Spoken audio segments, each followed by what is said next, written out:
Alors, ça, c'est une vraie révolution culturelle et le portrait culturel nous a montré qu'on avait perdu, je dirais, cette capacité à mettre le client au centre. Ça a été très longtemps une force de la Redoute, mais avec toutes les transformations, il y a ce sujet cœur, quand on est commerçant, qui avait disparu, tout au moins dans les équipes du siège. C'était beaucoup plus présent dans les équipes de la logistique encore, parce que finalement, elles sont au quotidien en train de finaliser les colis pour les clients. Et donc ça a été un énorme travail pour se réapproprier finalement le client et dans un nouvel univers qui est le digital.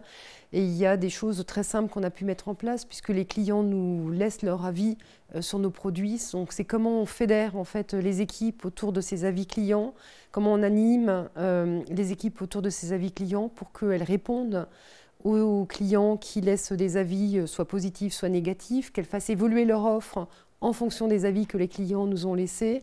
Et de même, en fait, sur toute la partie service logistique, on avait pris une décision assez structurante dans notre projet, c'était d'investir 50 millions dans un nouvel entrepôt logistique pour justement servir nos clients beaucoup plus rapidement. Donc toute la transformation liée finalement à la mise en place de ce nouvel entrepôt logistique nous a permis de remettre le client au centre et je dirais la rapidité de la livraison a été un élément clé dans cette action. Alors je pense qu'il faut qu'il y ait un projet et une vision extrêmement claire, simple, facile à comprendre en interne, facile à comprendre en externe.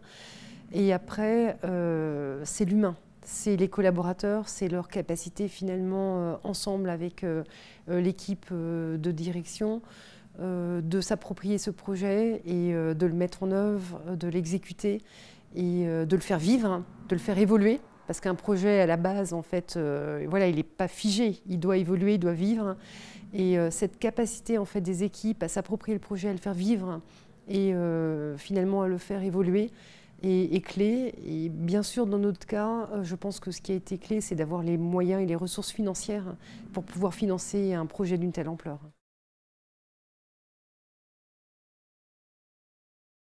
Non, ça aurait été impossible. Impossible parce que voilà, on avait cette nécessité d'investir dans un nouveau centre logistique automatisé pour servir plus rapidement nos clients. Et donc, il y avait un impact social important.